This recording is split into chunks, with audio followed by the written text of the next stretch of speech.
ठाण्यातील सर्वसामान्य गरीब व गरजू रुग्णांसाठी मोठा दिलासा ठरणारे विठ्ठल साईबाबा रुग्णालय डिसेंबर अखेर नागरिकांच्या सेवेत दाखल होणार आहे। राज्याचे उपमुख्यमंत्री एकनाथ शिंदे यांच्या सूचनेनुसार खासदार नरेश म्हस्के यांनी महापौर शर्मिला पिंपोळकर, पदाधिकारी, बांधकाम विभाग व महापालिकेच्या अधिकाऱ्यांसमवेत रुग्णालयाची पाहणी केली। 900 खाटांची क्षमता, एअर ॲम्ब्युलन्सची सुविधा, अत्याधुनिक वैद्यकीय उपकरणे आणि सर्व प्रकारच्या उपचार सुविधांनी सज्ज असलेले हे रुग्णालय ठाणेकरांसह संपूर्ण परिसरातील नागरिकांसाठी आरोग्य सेवेचे नवे केंद्र ठरणार असल्याची माहिती खासदार नरेश म्हस्के यांनी दिली आहे। यावेळी पाहणी करताना सभागृह नेते हनुमंत चत्ताळे, शिवसेना गटनेते स्थानिक नगरसेवक पवन कदम, सुधीर कोकाटे, माजी नगरसेविका पूजा वाघ, महापालिकेचे कार्यकारी अभियंता मोहन कलाल, ऋषिकेश जवळकर, आरोग्य विभागाच्या डॉक्टर योगिता धायगुडे, माता बालसंगोपन अधिकारी डॉक्टर वर्षा ससाणे, सार्वजनिक बांधकाम विभागाचे अधिकारी उपस्थित होते। अधिकाऱ्यांकडून सुरू असलेल्या कामांचा आढावा घेताना रुग्णालयातील विविध विभाग, उपचार कक्ष, आपत्कालीन सेवा, अतिदक्षता विभाग, ऑपरेशन थिएटर आणि इतर आवश्यक सुविधांची माहिती घेण्यात आली। ठाण्यातील जिल्हा सामान्य रुग्णालय ठाणे जिल्ह्यासह रायगड, रत्नागिरी, पालघर, वसई आणि ग्रामीण व आदिवासी भागातील हजारो रुग्ण उपचारासाठी येत असतात। मात्र वाढती रुग्णसंख्या आणि मर्यादित सुविधा यामुळे अनेकांना अपेक्षित उपचार मिळण्यात अडचणी येत होत्या। ही परिस्थिती लक्षात घेऊन उपमुख्यमंत्री एकनाथ शिंदे यांच्या पुढाकाराने आणि सातत्यपूर्ण पाठपुराव्यामुळे नव्या अत्याधुनिक रुग्णालयाची उभारणी करण्यात आली आहे। या रुग्णालयामध्ये 900 खाटांची सुविधा, एअर ॲम्ब्युलन्स, आधुनिक निदान यंत्रणा, अत्याधुनिक ऑपरेशन थिएटर, ICU, विविध सुपर स्पेशालिस्ट विभाग, कर्करोगावरती उपचार तसेच सर्व प्रकारच्या वैद्यकीय उपचारांची व्यवस्था करण्यात आली। त्यामुळे गंभीर रुग्णांवरती तातडीने उपचार करणे शक्य होणार असून नागरिकांना मुंबईकडे धाव घेण्याची गरजही मोठ्या प्रमाणामध्ये कमी होणार आहे। गरीब आणि गरजू रुग्णांना एकाच छताखाली दर्जेदार आरोग्य सेवा उपलब्ध करून देण्याचा या प्रकल्पाचा उद्देश असल्याचं म्हस्के यांनी स्पष्ट केलं आहे। साहेब, आज विठ्ठल साईबाबा पाहणी केली आहे।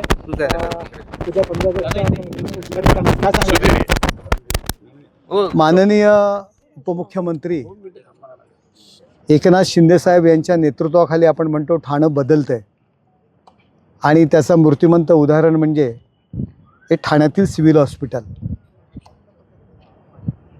या सिव्हिल हॉस्पिटलचा उपयोग फक्त ठाणे शहरापुरता नसून या ठाणे शहराच्या लगत असलेली शहापूर असेल, वाडा असेल, अगदी मुरबाड असेल, त्याचबरोबर अगदी रायगड जिल्हा असेल, पालघर असेल, वसई असेल, या सर्व ठिकाणावरचे रुग्ण, गोरगरीब, आदिवासी, ग्रामीण भागातील रुग्ण या सिव्हिल हॉस्पिटलमध्ये येत होता आणि एकंदर येणारे रुग्ण आणि सिव्हिल हॉस्पिटलची पात्रता, कॅपॅसिटी फार कमी होती। एकनाथ शिंदे साहेबांच्या माध्यमातून त्यांनी केलेल्या प्रयत्नांमुळे आज 900 बेडचं अद्ययावत असं रुग्णालय, गोरगरिबांकरता हे रुग्णालय या ठिकाणी उभं राहते।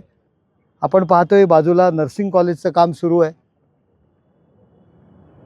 या ठिकाणी जवळच असलेलं कळव्याचं जे मेडिकल हॉस्पिटल आहे, आज 200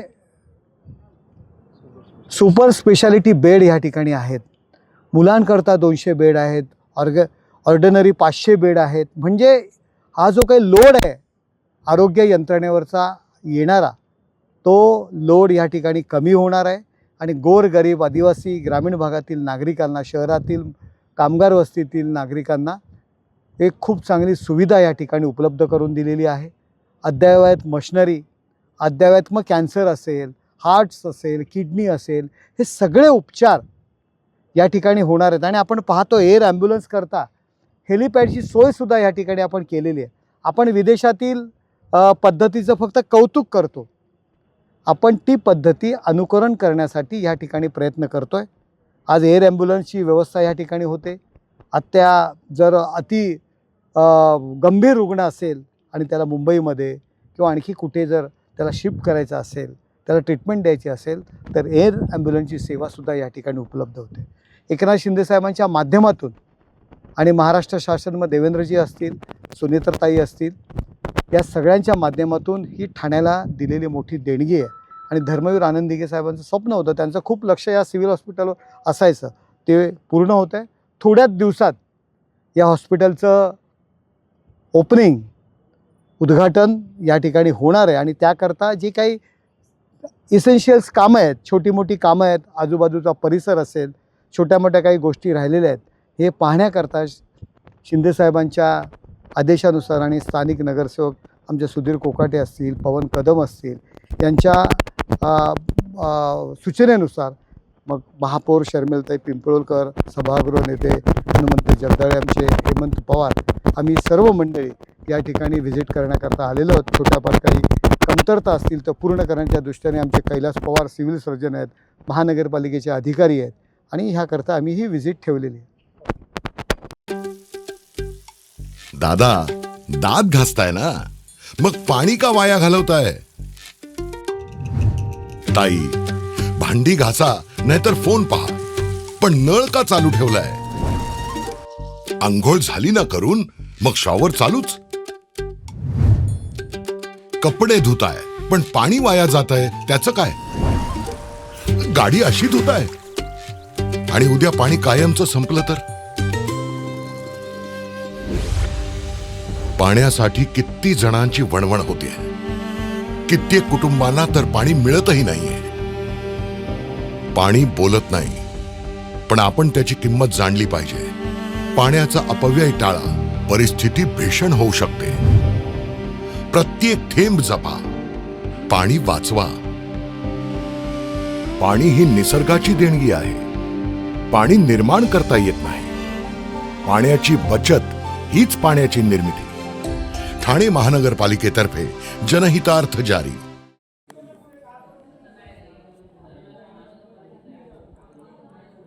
काँग्रेसचे राष्ट्रीय अध्यक्ष मल्लिकार्जुन खरगे यांच्या उत्तराखंडामधील हल्द्वानी येथे सभेनंतर सभास्थळाचे गंगाजळ शिंपडून कथित शुद्धीकरण करण्यात आल्याच्या घटनेच्या निषेधार्थ ठाणे शहर जिल्हा काँग्रेसच्या कमिटीने सत्याग्रह आंदोलन केलं. या घटनेच्या माध्यमातून जातीयवादी आणि प्रतिगामी मानसिकता समोर आल्याचा आरोप काँग्रेसने केला आहे. ठाणे शहर जिल्हा काँग्रेस कार्यालयाबाहेर झालेल्या आंदोलनामध्ये पदाधिकारी आणि कार्यकर्त्यांनी निषेधाचे फलक हातात घेत जोरदार घोषणाबाजी केली. मनुवादी विचारसरणीचा धिक्कार असो, पुरोगामी महाराष्ट्रात जातीयवाद चालणार नाही, अशा घोषणांनी परिसर दणाणून गेला. छत्रपती शिवाजी महाराज, महात्मा फुले आणि डॉक्टर बाबासाहेब आंबेडकर यांच्या समतेच्या विचारांचा महाराष्ट्र जातीय भेदभाव कधीही स्वीकारणार नाही. सार्वजनिक व्यासपीठाचे कथित शुद्धीकरण हा संविधानातील समानतेच्या मूल्यांचा अपमान आहे. अशी प्रतिगामी प्रवृत्तीविरोधात काँग्रेसचा लढा सुरूच राहील, असा इशारा ठाणे काँग्रेसचे अध्यक्ष राहुल पिंगळे यांनी दिला आहे. काँग्रेसने यावेळी भाजपावरही जोरदार टीका केली आहे. एकीकडे सबका साथ सबका विकास आणि हिंदू एकतेची भाषा केली जाते, तर दुसरीकडे दलित नेत्यांच्या उपस्थितीनंतर सभास्थळाचे कथित शुद्धीकरण केले जाते. ही विसंगती असल्याचा आरोप काँग्रेसने केलाय. प्रभू श्रीरामांनी शबरीची बोरे स्वीकारून दिलेला समतेचा संदेश लक्षात घेता धर्माच्या नावावरती भेदभाव करणं ही सनातन मूल्यांचीच अवहेलना असल्याचं काँग्रेसने म्हटलं आहे. या आंदोलनामध्ये काँग्रेसचे प्रदेश पदाधिकारी, प्रदेश सदस्य, महिला युवक सेवा दलसह विविध सेलचे पदाधिकारी, ब्लॉक अध्यक्ष, सर्व स्तरातील पदाधिकारी, कार्यकर्ते, सामाजिक क्षेत्रातील प्रतिनिधी, नागरिक सहभागी झाले होते. पुरोगामी महाराष्ट्रात जातीयवादाला थारा दिला जाणार नाही, असा निर्धार यावेळी व्यक्त करण्यात आला.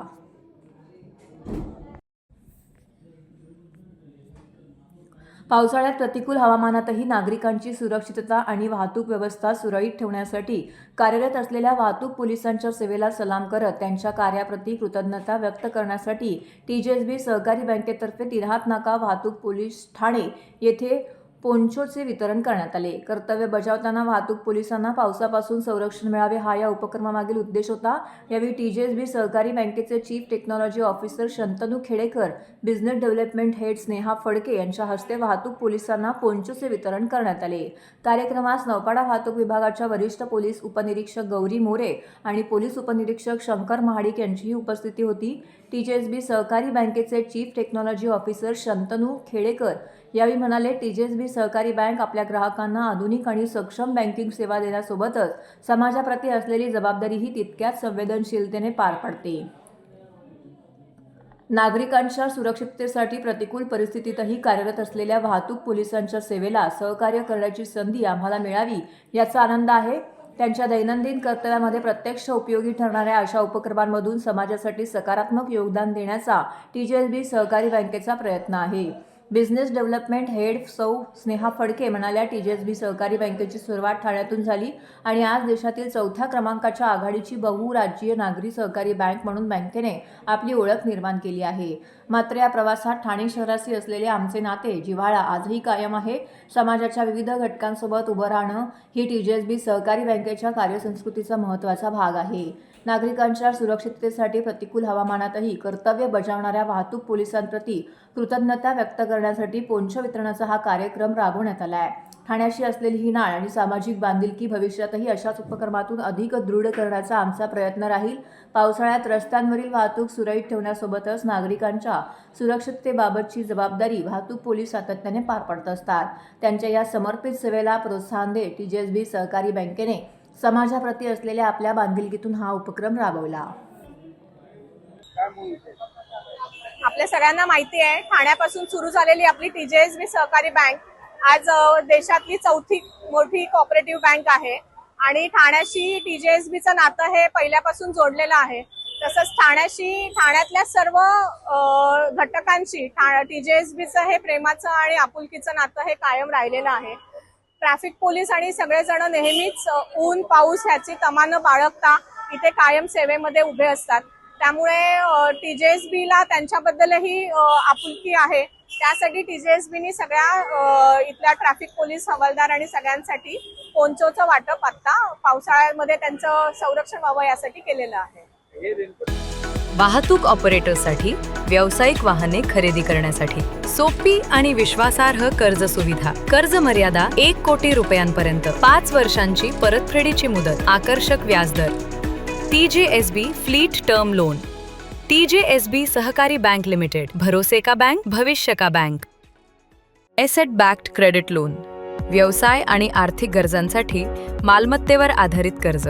कर्ज मर्यादा 5 कोटींपर्यंत, 120 महिन्यांचा परतफेडीचा कालावधी. विश्वासार्ह वित्तीय भागीदार तुमच्या प्रगतीसाठी. TJSB asset backed credit loan. TJSB सहकारी बैंक लिमिटेड, भरोसे का बैंक, भविष्य का बैंक. तुमच्या व्यवसायासाठी खेळते भांडवल, क्षमता विस्तार, आधुनिकीकरण आणि यंत्रसामग्री खरेदीसाठी विश्वसनीय ओव्हरड्राफ्ट सुविधा. कर्ज मर्यादा 7 कोटींपर्यंत, जलद मंजुरी, 120 महिन्यांचा परतफेडीचा कालावधी. TJSB ODS drop against property. TJSB सहकारी बैंक लिमिटेड, भरोसे का बैंक, भविष्य का बैंक. ज्येष्ठ नागरिकांसाठी TJSB सहकारी बँकेतर्फे सायबर सुरक्षा जनजागृती कार्यक्रमाचं आयोजन. डिजिटल बँकिंगचा वाढता वापर आणि वाढत्या सायबर फसवणुकीच्या पार्श्वभूमीवर TJSB सहकारी बँकेतर्फे 1 जुलै ते 31 जुलै 2026 या कालावधीत महाराष्ट्र, गोवा, कर्नाटक, गुजरात, मध्य प्रदेश, छत्तीसगड आणि राजस्थान या 7 राज्यांमधील सर्व 172 शाखांमध्ये सायबर सुरक्षा जनजागृती अभियान राबवण्यात आलं आहे. 55 वर्षांची बँकिंगची यशस्वी परंपरा असलेल्या TJSB बँकेनं आपल्या ग्राहकांच्या आर्थिक सुरक्षेला नेहमीच सर्वोच्च प्राधान्य दिले. ग्राहकांनी डिजिटल माध्यमांचा वापर करताना अधिक सतर्क राहावं या उद्देशानं आयोजित करण्यात आलेल्या या अभियानामध्ये ज्येष्ठ नागरिक आणि युवक या 2 विशेष घटकांवर अधिक भर देण्यात आला. या अभियानाच्या अनुषंगानं नागरिकांमध्ये सुरक्षित डिजिटल व्यवहारांबाबत जागरूकता निर्माण करण्यासाठी TJSB सहकारी बँक लिमिटेडच्या वतीने ज्येष्ठ नागरिकांसाठी cyber security awareness, digital payment करताना घ्यावयाची खबरदारी या विषयावर विशेष जनजागृती कार्यक्रमाचं आयोजन करण्यात आलं होतं. हा कार्यक्रम 12 ऑगस्ट रोजी सायंकाळी 5 ते 7 वाजता श्रीराम व्यायामशाळा सेवा संघ, गडकरी रंगायतन समोर आयोजित करण्यात आला होता. यावेळी ज्येष्ठ नागरिकांना डिजिटल व्यवहार करताना उद्भवू शकणाऱ्या विविध सायबर फसवणुकीच्या प्रकारांची माहिती देण्यात आली.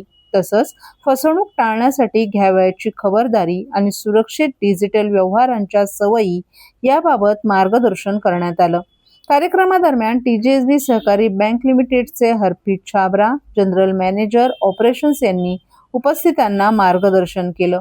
अनोळखी व्यक्तींकडून येणारे फोन, संदेश किंवा संशयास्पद लिंक यांना प्रतिसाद देताना विशेष काळजी घेणं, OTP, पिन, पासवर्ड तसंच बँकिंगशी संबंधित गोपनीय माहिती कोणाशीही शेअर न करणं आणि कोणताही डिजिटल व्यवहार करण्यापूर्वी आवश्यक ती पडताळणी करणं याबाबत महत्त्वपूर्ण सूचना देण्यात आल्या. सायबर फसवणुकीचं वाढतं प्रमाण आणि फसवणुकीसाठी वापरल्या जाणाऱ्या नवनवीन पद्धती लक्षात घेता डिजिटल व्यवहार करताना विशेषतः ज्येष्ठ नागरिकांनी अधिक सजग राहणं आवश्यक आहे. सतर्कता हीच सायबर सुरक्षेची पहिली पायरी हा महत्त्वपूर्ण संदेश या कार्यक्रमातून देण्यात आला.